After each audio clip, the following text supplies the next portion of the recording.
What is going on, guys? It is WrestleGamia here, back with another video. A WWE 2K22 is being released this week, but there are already warning signs that this game could be another huge disappointment. Why? Well, join us now as we look at the latest reports on 2K's WWE 2K22 Wrestling Simulator. That's a lot of twos. Be sure to subscribe and hit that notification bell so you're the first to know when we upload a video. A WWE 2K22 follows years of anticipation after the unmitigated disaster that was 2K20. The game's many flaws have been discussed at length, so okay, there's no need to revisit them, other than to say fans are hopeful that 2K22, which is being released this week, will be a marked improvement. Unfortunately, reports of 2K banning the social media accounts of individuals who have posted early reviews and/or screenshots or streams of the game have led to concerns that 2K isn't confident about this latest release. Here's what we know so far: the review embargo. Now, there is currently a review embargo on official reviews until the game is released. It's not unusual for game makers to send a review copy with the understanding that gaming sites agree in turn not to publish reviews until a certain date. The problem, of course, is when embargoes prevent reviews until the day a game is released. That's the case with 2K22, as official reviews cannot be released until the pre-orders are released on 8th March. However, according to Element Games, it looks like some places are already selling the physical version of WWE in 2K22 in store. Of course, not surprisingly, people are already getting permanently banned if they're going to be streaming the game online. And gamers know that many games are developed with fast turnaround times, which makes it tricky to release review copies far in advance. There's also the problem of reviewers not having enough time to give a proper review. For example, giving a review of the game a week before its release may not be sufficient enough time.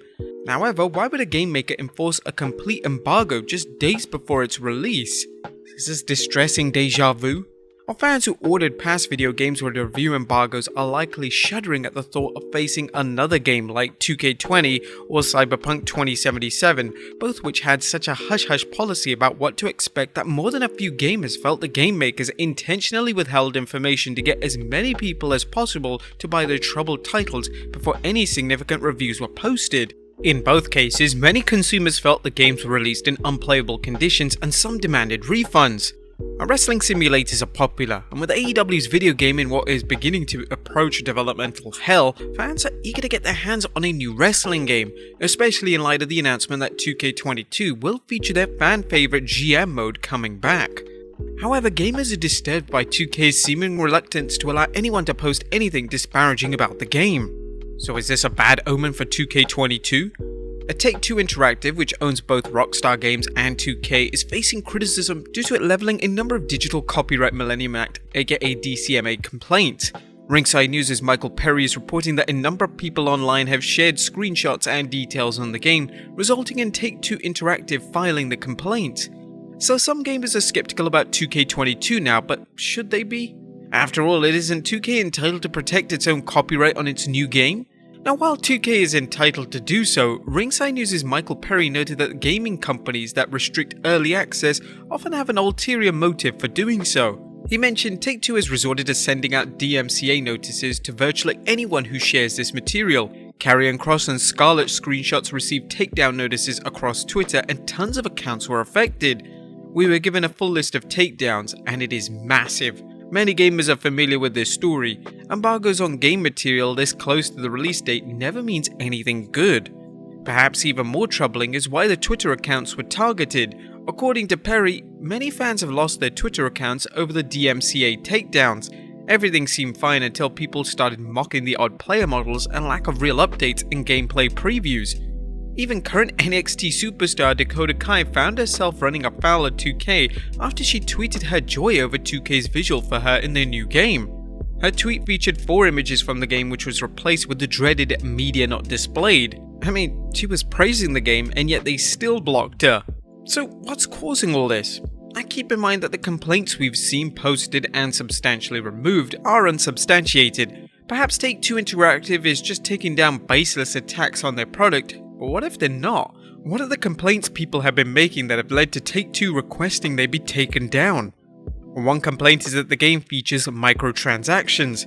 The dreaded pay-to-win monster has been seen before in 2K, with its NBA series being criticized for what is seen as a ridiculous amount of microtransactions. although 2K is by no means the only developer accused of gouging gamers with microtransactions.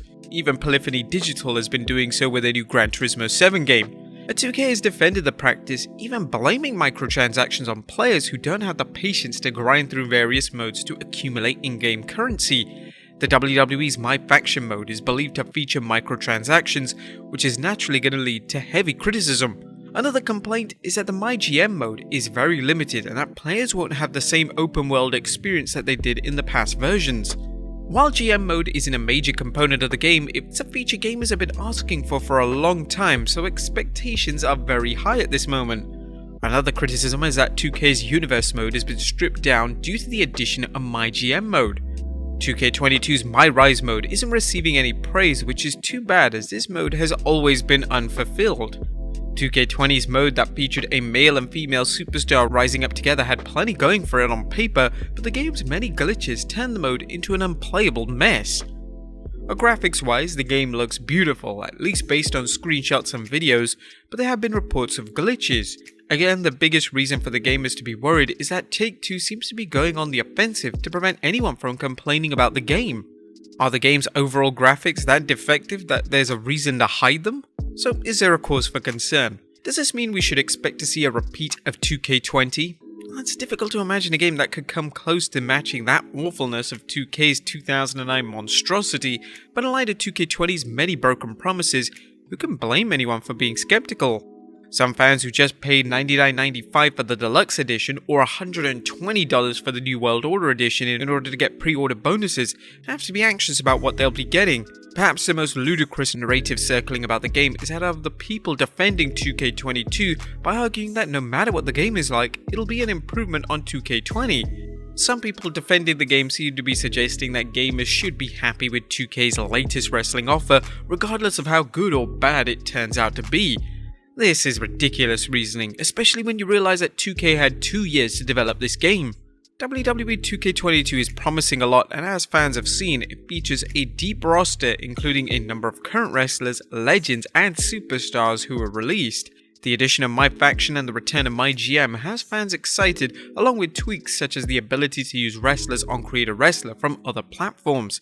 However, based on 2K's complete lack of transparency with 2K20 and well-deserved criticism about the inability to play it without glitches and crashes, who can blame anyone for wondering just why Take-Two is being so tight-lipped?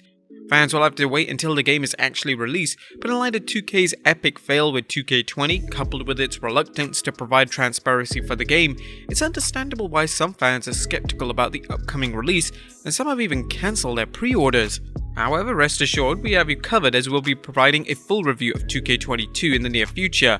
I'm not sponsored by 2K, so I don't get any review copies. But there you have it guys, the latest news on 2K22. Were you guys planning on getting it? And if so, how will this news affect your decision on whether to purchase it? Let us know in the comments down below, and I'll see you next time with some more wrestling video game content.